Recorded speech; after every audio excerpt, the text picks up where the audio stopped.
Hello, good evening and welcome to PM Express with me, Prince Minka. And it appears that there seems to be no end in sight to the current energy crisis the country is faced with. And that is to say, doomsday has somehow come to stay. Is that a question or perhaps a statement? I guess that's what you're asking yourself by now. But tonight, we'll find out what can be done to salvage the situation. Again, my name is Prince Minka and you're welcome to PM Express.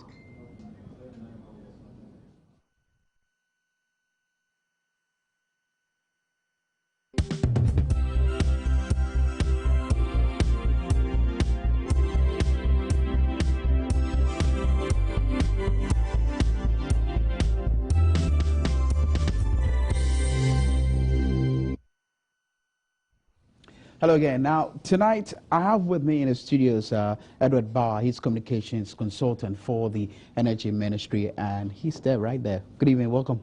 Good evening. And also, you may be wondering why we have him in the studios. He's a journalist, and you all know him on Asempa 94.7, Barima Osei Asare Champon, also known as Kaba. He's here with us as well. Good evening, welcome to PM. Thank you, Prince. Kaba. And how's it going? Going is good. And also, we'll be having in the studios shortly Gilbert Ibrahim. He's an economist. And you as well, you're part of the program, and that's why I would rather want to encourage you to keep your messages coming through on our various social networking platform as we discuss the energy crisis in the country. Question is, will it ever end? And let me just let you know why we invited Barima Osei Asare Kaba into the studios. Now, you do recall that some journalists and, of course, a host of programs on radio and TV were taken on a tour by the Energy Ministry to some sites you obviously would think of whenever you think of the load shedding exercise or the energy crisis. And, of course, it's going to let us into exactly what transpired in these areas and whether this tour in any way would affect their narrative about the energy situation in the country. And we'll find out from Edward Barr exactly what the solutions really are. And we're going to get as real as we can on the show. So I'm going to start with Edward Barr on this one. Where have we reached in terms of dealing with the current energy crisis? Yeah, thank you. And then good evening to your viewers. I do know that over a period of time now we have had challenges with our energy sector, particularly the power subsector. This has primarily been as a result of a deficit in generation. You will realize that the reasons for these challenges are various. One, sometimes it has to do with fuel, and that's in terms of natural gas. And you remember we had a protected one for about a year when the West Africa gas pipeline was breached in Togo. The current one is as a result of the maintenance works on some of our generating plants, and of course the lower levels of water at Akosombo, and therefore we are not generating the required megawatts that we can get from there. But it's important to also situate this particular discussion with also the other angle, that's the demand side, that has to do with our low demand. We have over a period had a narrative that seems to suggest that for every year we have an increase of about 10% in terms of our low demand. Indeed, this year the figure changed. We had a situation where the low demand now is annually increases by 12%. Indeed, the first 20 days of this year, it increased by 1.5%. So it gives you a fair idea that for 2015, the figures may even be more than that 12%. Now, if you have a load demand that is increasing at that rate, what it then means is that you also need to increase your generation capacity. Now, if you look at in terms of our generation capacity, if you want to add up a generation plant, primarily it takes between 24 to 36 months to put up just about a 200 megawatt plant. So it means that even though the load is increasing, because of issues of time, even if you have all the resources, I'm telling you that from financial close to even construction, before you put the pickaxe on the ground and then to finish, you take between 24 to 36 months to do that. And so we have a constraint in terms of time, even if you have the resources. So now we have the demand and the supply being neck to neck. So anytime there's a challenge with the supply side, you always will have a deficit. The current supply problem being the repairs of thermal plants that we have in Abuaze. And then just a few days ago, we also had challenges of gas supply from Nigeria. That has been solved. And then, of course, the fact that Akosombo now, as I speak to you, generates around 750 instead of roughly around the 900, 1,000 megawatts that it should be able to generate. So basically, that is the reason why we'll get to the specific bit, as in exactly what specific steps that government has taken to deal with the trend. I mean, you've outlined the challenges that we're facing, hence the energy crisis. But Kaba, you were on a tour with the energy minister and, of course, other stakeholders in the energy sector. And is that a sense you get as per what Edward Bauer is telling us as far as the challenges are concerned? Well, essentially, from what I said, and I host a current affairs show on radio, and so a lot of these issues have come up, and we needed to speak to them with the facts available to us. And I think that for them, the Energy Ministry, the idea was to give media persons and those who sit on frontline issues such as energy and infrastructure and other things, to take these individuals or persons to right where the issues are and give them first-hand information. And so when I was called, the idea was that, okay, we know that you've been discussing some of these issues.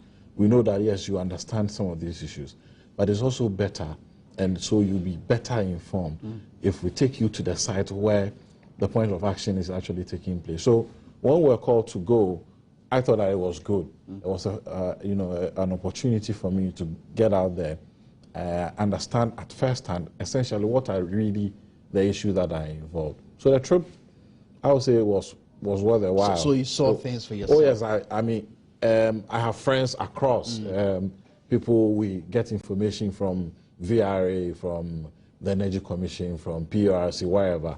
But of course, if you got there yourself and you personally saw it for yourself, then it will give you a certain indication when you sit back next time wherever you are. If I sit in the studio and I'm speaking to the issue, I have basically seen it. What did you see?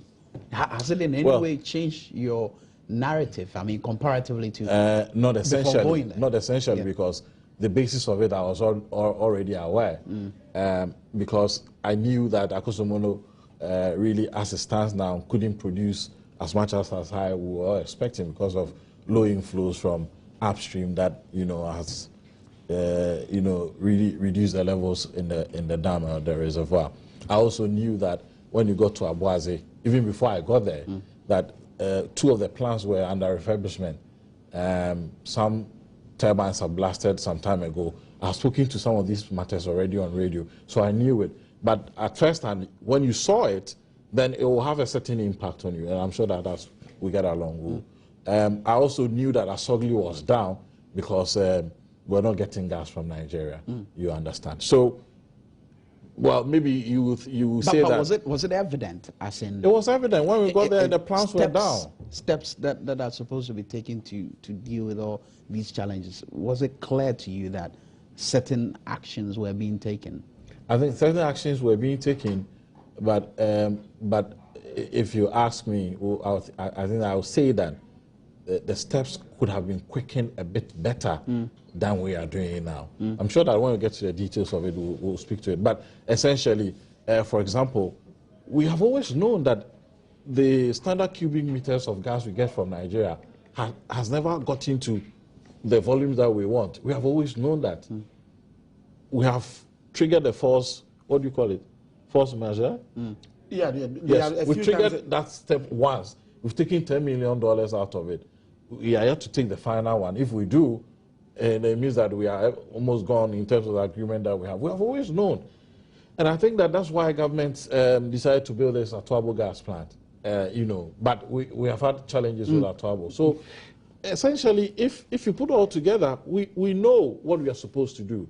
Except that for me, and from where I sit, and from the kind of discussions I've had, I will say that we could have taken some of these decisions earlier, a bit earlier, to have helped us. Maybe we could have minimized the impact of what we have. And I guess that's why many at home will be wondering exactly why the load shedding exercise, might have intensified and going forward. Exactly, really, what is government doing to deal with the situation? But I'll get those answers from you, Edward Bauer, when we come back from the break. This is still PM Express.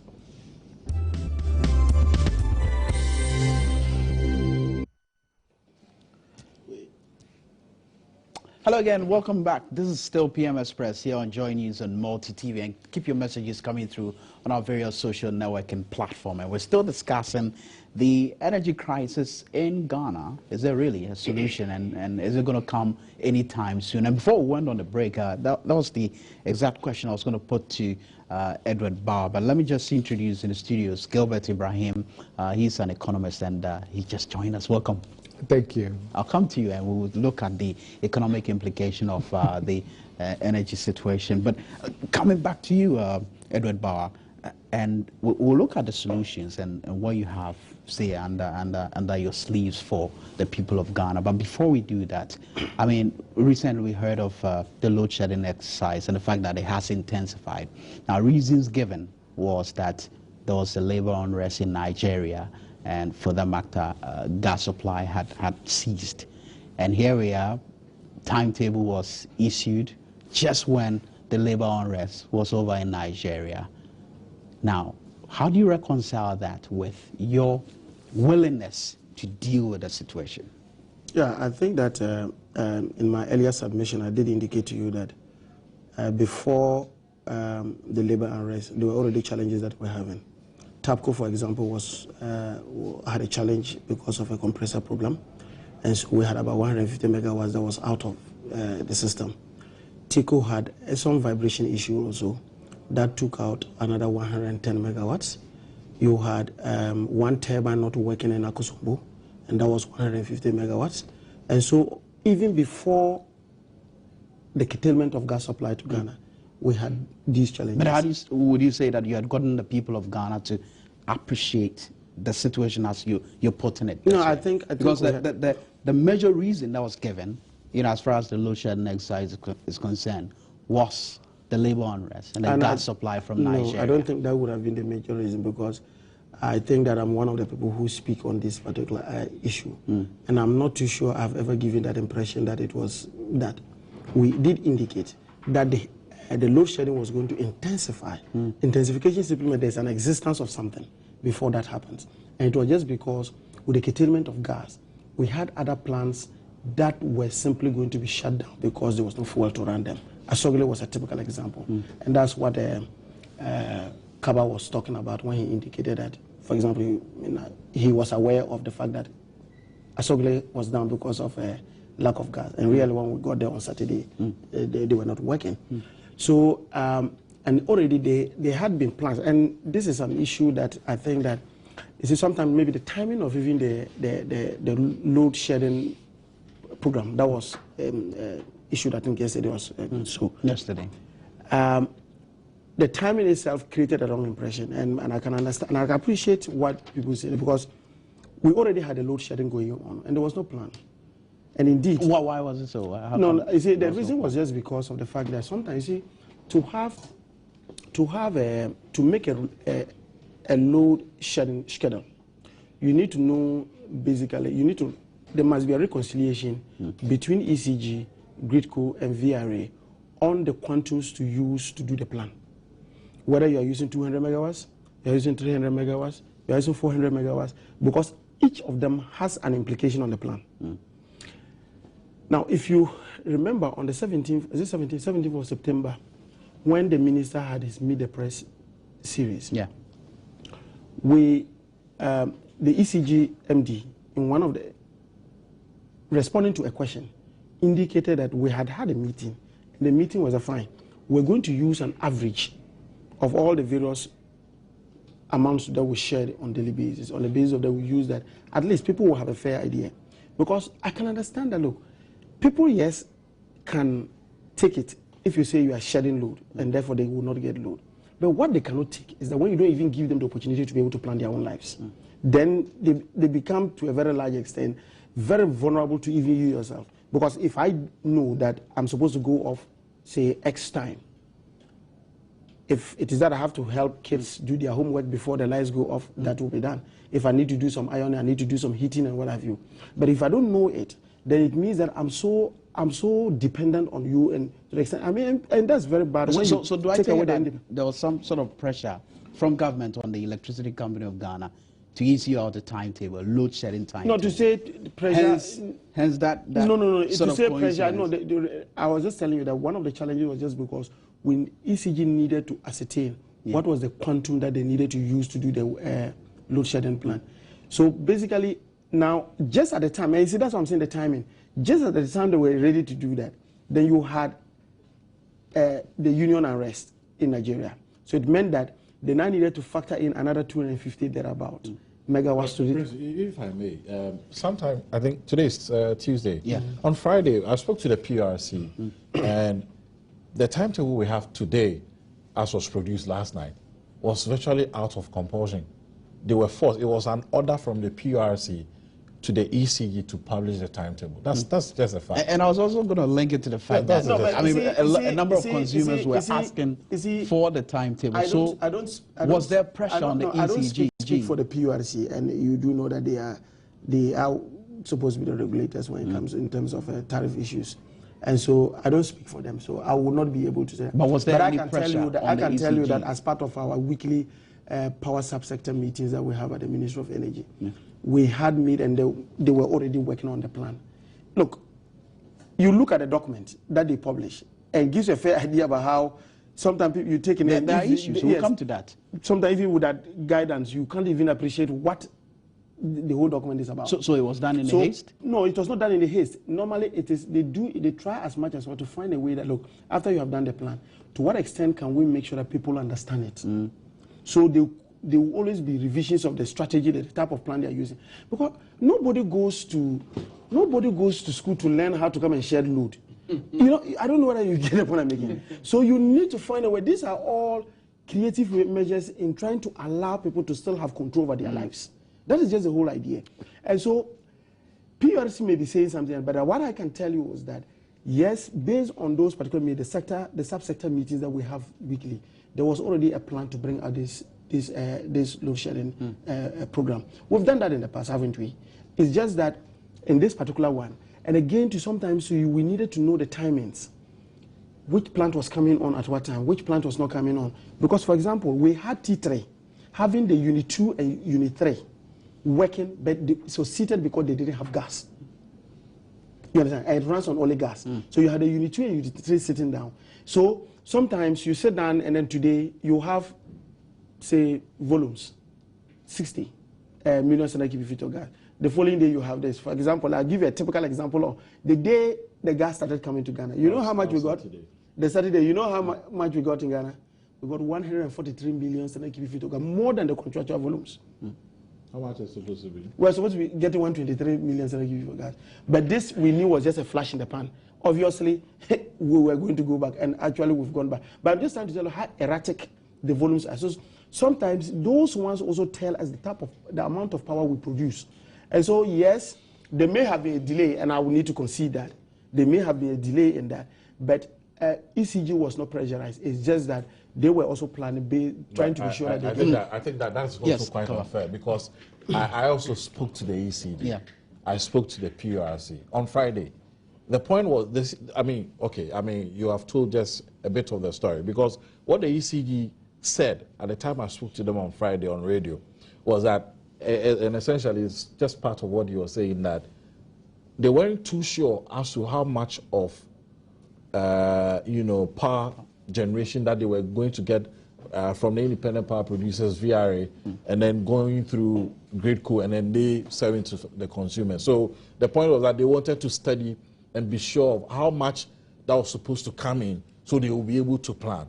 But that bit of they not putting pressure, maybe not they at the Ministry of Energy, but there was compulsion on the ECG to produce a timetable by today. Especially from when the, I spoke to Nanaya Jantua, consumers when and even the PRC. Yes. Because the consumers obviously would want to see. Maybe you know at your end, but the PRC said it was an order. I knew very clearly, and this was not coming from PRC. I knew very clearly that on Tuesday there was going to be, what do you call it?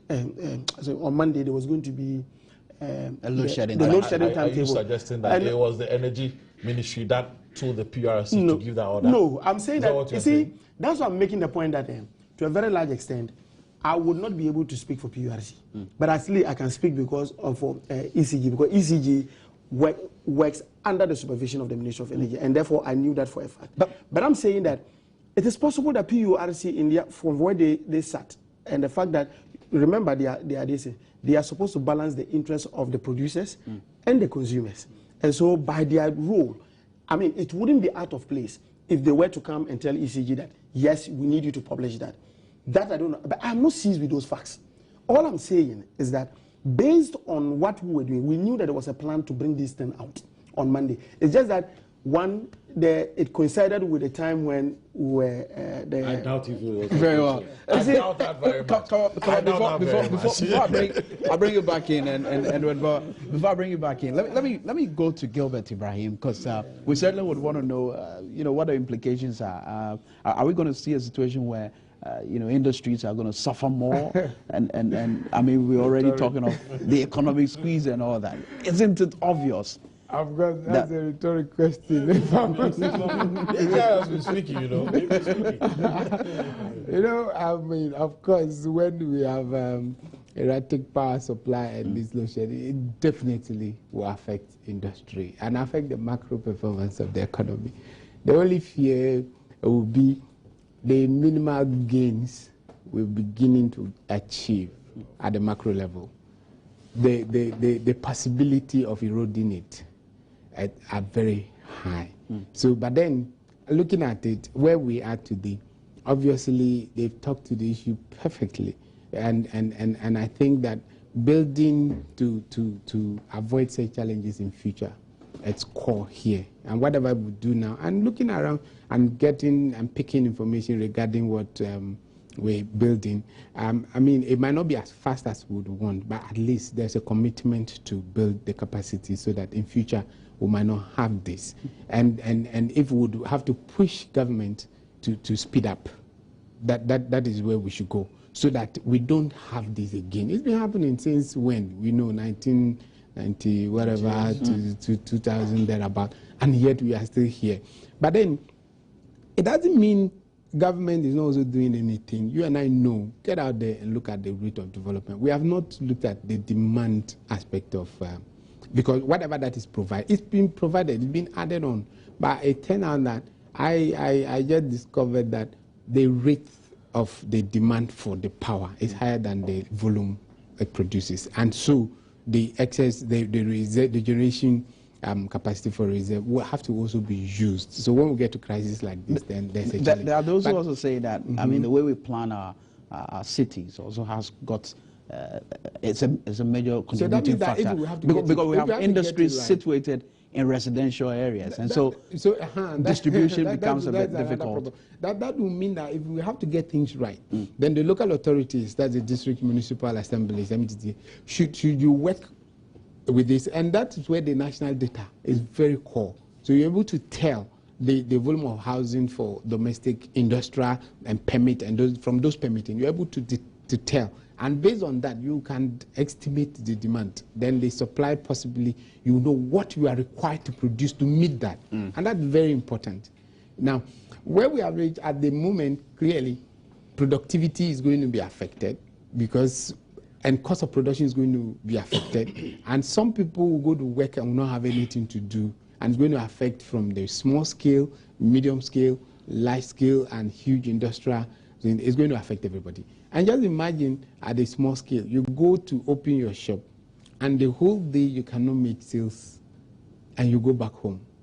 Even the transportation is a problem. Then how do you sustain your family?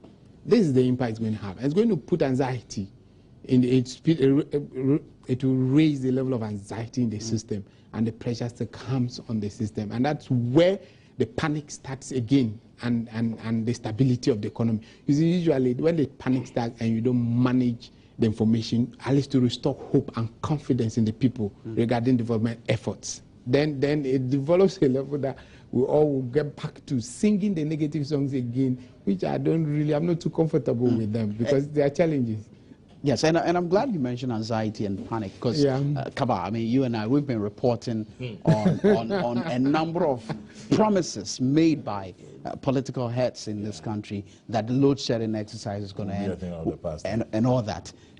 Aren't we going to see a situation where, you know, people are going to feel like, look, all hope is gone and we don't want to rely on any information again? No, I mean, for someone who's been to, I mean, the store that you went to. Oh, no, I mean, I've told you earlier that, I mean, just days before I went to the store, I knew essentially everything that was happening in the energy sector. And I remember that some time ago, don't look at me like that. Some time ago, I spoke to him and he was like, oh, it looks like I'm becoming an energy expert. I mean, I cannot claim to be an energy expert. But because the issue has taken the center stage, and the more you research on the issue, the more you get to know what the real facts are. I don't think that the people will get a bit discouraged and will not take whatever government, and for that matter, those in the energy sector, serious. I think that. So you're saying that if government should come and say that, look, the load shedding exercise, like we saw in the ECB press statement, and I was just coming to that because it's going to end in October. Of course, I mean we have had. Should we believe that? No, we shouldn't believe it because you see, when we went on this tour, the key point that came to me, and I have always knew or have always known that, but what really, you know, I got to know was that we are not going to have a few days from now to say February. And I think that it is for my dear friend Bauer and those who work in the energy ministry to tell the Ghanaian public that the energy situation is not going to stabilize until about February. And that's from my point of view. And I'm going to give you why VRA gave us this document, and I have this document with us. And if you study the kind of investment that are going into the generation part, there's supposed to be a thermal plant at Pome, which is under construction, very soon to be commissioned. It will have to go through some test series in order to fix them, so we are okay. Then the T1 and T3 are also going under refurbishment. They will not finish until end of September and then early October. They'll have to go through some test run. And Akosombo, one engineer, Kofi, spoke to us when we go to Akosombo, the prayer, because nobody can control the amount of rainfall that will come in. We know that there's been some amount of rain up north. The prayer, again, is that the flows will come in, because the levels as they are operating the dam, if we are not careful, they will have to shut down some units to make way for just a few to be running.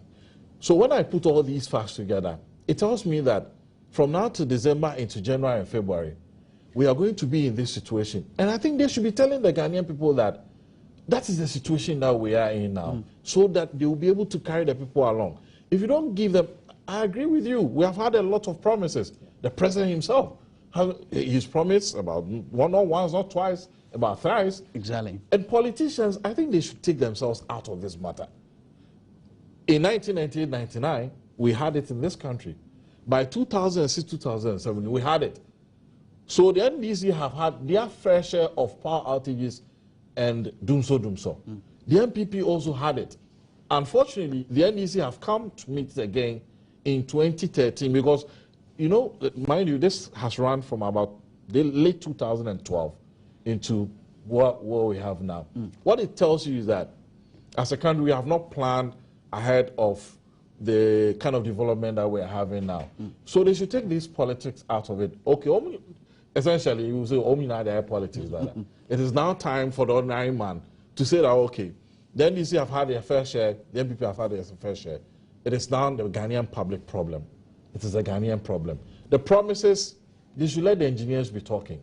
They should let those who have the expertise, the technocrats, they should be speaking to this matter and take the politicians out. Because once the politician promises and is unable to deliver, that is when despondency will set in. But from where I sit and the kind of information I have, I know that we will not get out of this until about February. And they should be telling us that. Could that possibly be the reason why Bawa, the energy, I heard him on radio today, and he was being pushed to the wall to mention when the, energy situation would get better, and obviously we couldn't get any answer from him. Is that a reason why there's that posturing, being cautious because promises have been made already in the past? I would answer that, but okay, let me answer that before I move on to something about the president that you said. I mean, I think it would be unfair if I don't state because this is a public discussion. I agree with you that when it comes to issues of communications, you need to be able to build the level of trust that your audience will have for you. And that will mean that you need to let the people know that what you are telling them, they can rely on that piece of information as part of their lesson. So I can agree on that. I can also state that in all these things, what people have consistently said when they say, oh, the load shedding, when will it go? Part of the problem is just because of people like you. When I say people like you, I mean, you see, what have we done? And we ask it. And see, the reason is that, and this one, if you because you are so much in a hurry. The issue is that, for example, this current problem, it comes, and then people are interested in when is it going to end. So you, no, I agree with you. Don't you think it's a natural feeling? I know, and I agree with you. But you see, the interesting part of the whole story is that I remember there was a program on Joy FM, your sister station, where they asked me, and I said that people should prepare because we had yet another challenge in terms of deficit. And I said, look, people should prepare themselves. That yes, this problem may be solved today. But looking at our demand and supply, anytime there's a problem, it will come back again. I remember the following day on Joy News, on the headline, Edward Bauer says, do so will not go until 2016. No, I'm just giving you an example. But you see, to situate this within what the president said, and I've realized that people have consistently said that. What the president I need to clear this. So you're saying that the narrative, as far as the media is concerned, has been somehow unfair to you? Is that what you're saying? No, I'm not saying. You see, normally you refer to a current challenge. Currently, we have a challenge. Yes. You know what I mean? Yes. It means that if we were to bring TAPCO back, we were to bring TICO back, we'll be able to clear off the deficit. If we clear off the deficit, actually speaking, there will not be load shedding. But it doesn't mean the problem is gone. Because just as Gilbert was talking about, if you look at our reserve margin, it is non-existent. So that anytime you have a problem, you will come back to that. So it's just like just having some malaria and then you've taken some paracetamol, a painkiller, and you think it's gone. It's not gone. Okay. What the president had indicated was that his target was that at the end of his tenure, he wants to ensure that load shedding doesn't become an issue for this country again. But we've heard the president mention months and even mention specific dates and all that. It's going to end. No, there are two different things. For current problems, these things, they are current problems. Look, for example, if you were to push me, let's not go there. I just first want to say that the statement you had made about the president, the president, when he said that load shedding will be a thing of the past, what he meant was the fact that, look, by 2016 that he will be going to an election. Why wasn't he should specific? Be able, no. But I mean, are you bringing us into this conversation? That is your interpretation of what you said. This is the and I'm going to explain to you why you want us to have no, and I'm going to tell you what, I'm going to give you certain things. Look at the projects we've lined up. Look at the load demand that we have. And by virtue of the fact that if you look at the gestation period for even just a normal construction of a basin, it tells you that, look, most of these plants will start coming on stream 2015, 2016. That's when you will have them. Currently, in terms of our installed generation capacity, we are talking about 2,400 and something, 840. The available one, roughly, is about 1,900. But have you gotten us, the consumers, to appreciate it the way you're putting it? That look, the challenges are there. We're solving it. We're going to deal with it by the end of 2015, 2016. Yeah, that's when you're going to see that's solutions. Have you been able to help us appreciate it that way? Maybe, and let me concede, maybe based on the reactions of the general public, it means that we have not been able to articulate that properly. So you've been reactionary? not necessarily reactionary, but maybe we have not, and that's, I need to concede that. That look, I mean, if you want to communicate something to somebody, and consistently the results you get from the communication is that the person is telling you something different from what you want to tell him, it means that there's something wrong with what you are saying. So you may have to, and I want to concede that it's possible that maybe in terms of our way of communicating to people, we have not done that properly, and we need to look at it. And that's normal. It's something we take on board. But it still doesn't rule out the fact that as a people, our strategy has been on two. One, fuel security, and the other one to add installed generation capacity. Because that's what I was telling you, that even if you look at the installed generation capacity that we have, because of absence of fuel, particularly cheap and affordable fuel, we still have this particular problem. And so if we can secure, fuel reliably, and of course I'm just hoping that Atuabo and then of course the LNG options that we think of should be something that if we have that and we take our installed generation capacity, my brother, this problem, the 2016 story that we are talking about, at least we should be able to solve that. All right. Now, Kaba, Edward Bauer, and of course Gilbert, I have a few questions for you, and we're going to have you answer that when we come back from the break. Kaba, I just want to know from you exactly what you think, consumers like you and I should be looking out for from the energy minister or government for that matter. You've made a lot of investment. Why should we be hopeful? And of course, Gilbert, for you, I guess you'll be wondering, I mean, anyone will be wondering, should investors be confident enough in our economy, looking at the fact that we're going to have the Millennium Challenge Compact to obviously focus on the energy sector. We're doing this after the break. Stay with us.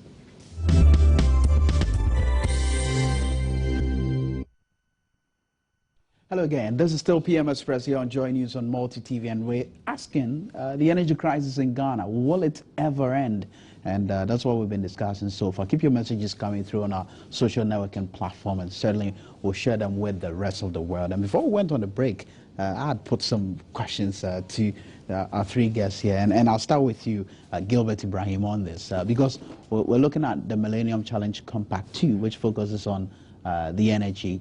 And of course, President Mahama is already in the United States of America. Now, should we be hopeful, and should we be looking at a situation where investor confidence is going to change if this MCC compact, I mean, Millennium Challenge Compact would make any meaningful impact at all? Regarding investor confidence, investors, Ghana is a very attractive area for investors because the potential is huge.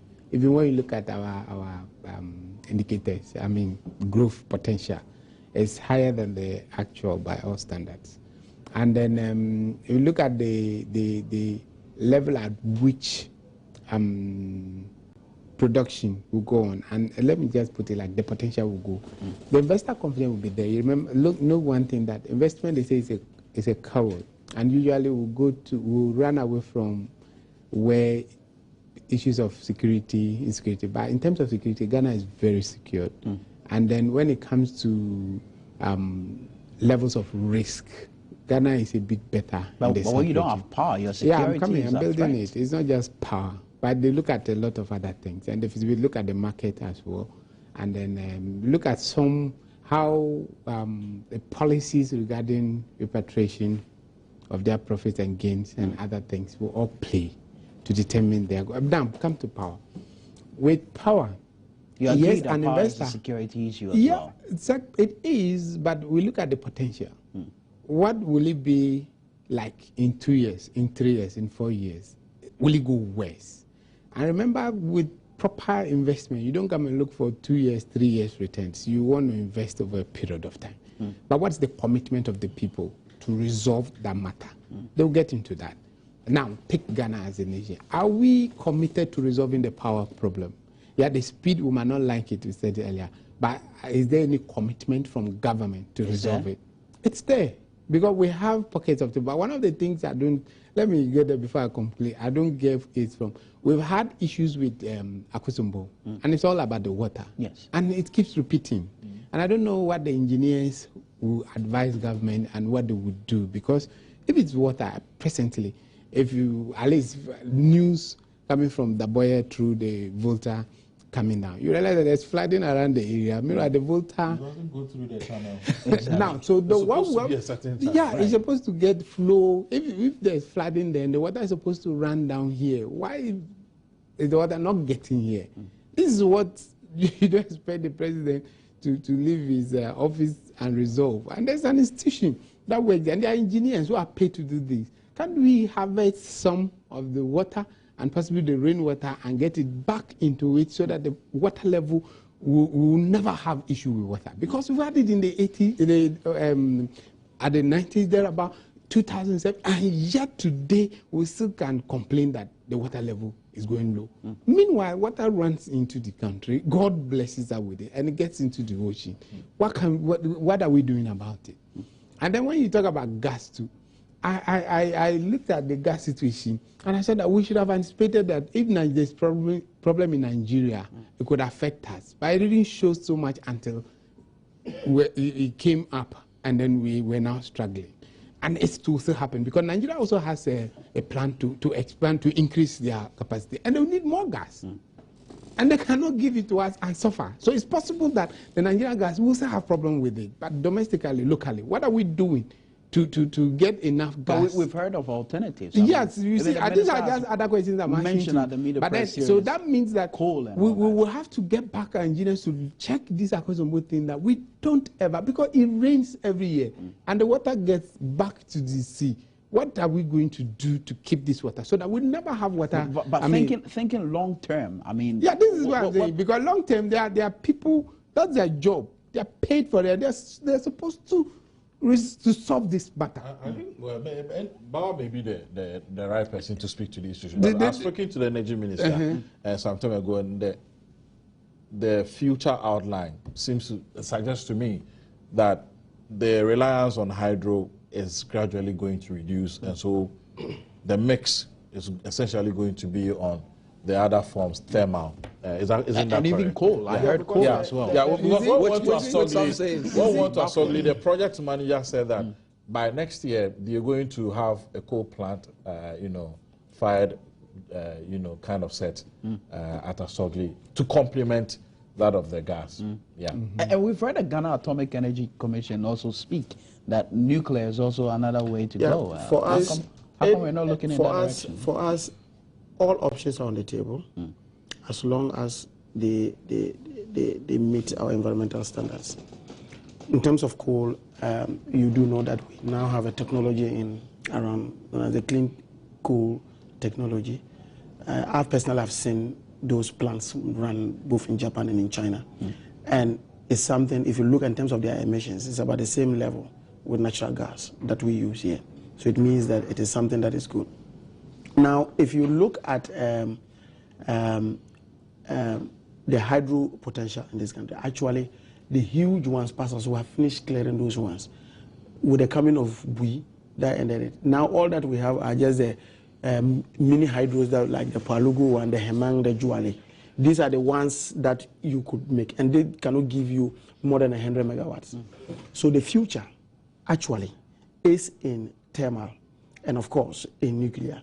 With the nuclear thing, because of its own security implications, there are a lot of certification processes you need to. Yes, and so you need to go through certain certifications. We are currently doing that.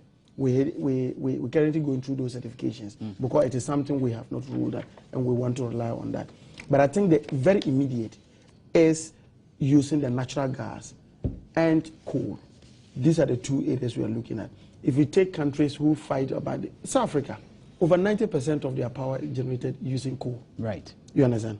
China has huge. In fact, the US has 41%. But here again, it comes to his work because he's supposed to educate the Ghanaian public that we have different types of coal. We have the clean coal and the ones that give a lot of, you must as well just say that it's me from my job. No, I didn't just say that. It is your job. It is your job. Because distortion. You are my brother. It is your job. I guess you're saying this because there's a lot of distortion out there that look, coal is backward. No, technologically, that's the reason why. And I agree with you on those things. And I think that part of the problem, the part of letting the public know is what we are doing here. Absolutely. So that's the reason why we're talking about clean code technology on your platform. But you see, the ministry, do you have plans of getting to some power from waste, because we generate a lot of waste power? Yes. And it's like the processes are very slow. I know a few companies that are in town. They've been around the whole year. You see, and their documents are not even getting through for them to start. The waste is just lying down there. They are ready to. No. I think that maybe if you were to go back again, and then one thing is that licensing regimes within the power sector is done by the Energy Commission. Now, and you need to meet certain stringent criteria before you are even given a pre-license, before you are given the license to operate. That's why, for example, when this power badge issue came up, people were wondering whether even these guys had gotten clearance from EPA and clearance from the Energy Commission. Do you need to go through those things? So maybe these are, we may talk maybe later. I'm not too sure exactly what those problems are. We've got a few minutes to go, and I'm going to, go over to you one after the other. Kaba, what should we consumers really expect? Well, the consumer, and for that matter, the Ghanaian public should know that we are not going to get out of this situation tomorrow. Hopefully, our prayer, and from the kind of conversation we have had, is that by early next year, first quarter, we should have reduced doing so to the barest minimum. Of course, there will be challenges. How real is this? It is real because of the kind of plans that they have put in place. The key word is that it's up to you and I, those of us in the media, to keep track of the kind of deadlines that have been given to us. And this one, it was not a politician. These were the technocrats. Those are the energy ministry, those who work at the VRA, who have given these deadlines. And it's up to you and I to keep track of these timelines and ensure that we make sure they do their work. Okay, very well. Edward? Yeah, I think that... why should we be hopeful? Yeah, first and foremost, let me state that from the ministry's point of view, and I'm operators within the energy sector, we know that Ghanaians don't deserve to go through what they are going through. And so we can understand when they sometimes come out frustrated because they want to get the services. They pay for energy service and they want to get it. So I think that they are right in doing that. But whilst doing that, we want to cut still their tolerance and their patience, because there are plans going that are in, I don't want to use the word in the pipeline. I don't like that term again. But like there are plans that are there to get these plans, on board. When? Of course, the timelines are different. For example, if you have the KTPP, we are talking about the first phase is December this year. The second phase is next year. If we're talking about the power badge. So in your estimation, when would all this end? No, I don't want to give estimations. I want to tell you that the target is the target. But you can make projections. Yeah, we can make. The projection is that by the close of 2015, early 2016, you have most of these plans coming on stream. Right. And therefore, that will be done. But I think there's... 2016. Yes. But I think there's one key thing I need to talk about. Quickly. You see, in the current situation that we find ourselves in, we need to find ways that can make things a bit better. Right. Energy conservation is one key area. Okay. We realized that during the World Cup, when we did that campaign, we were saving between 50 to 100 megawatts daily.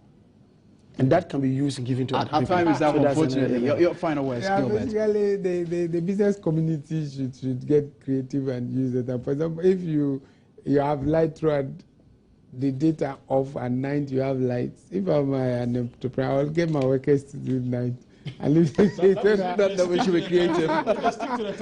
Gentlemen, thank you very much. Thank you very much, Edward Bauer, communications consultant with the Ministry of Energy, and of course Gilbert Ibrahim, an economist, joining us, and our very own Kaba. You need to thank me. My name is Prince Mika, and that'll be it for PM Express. Good night.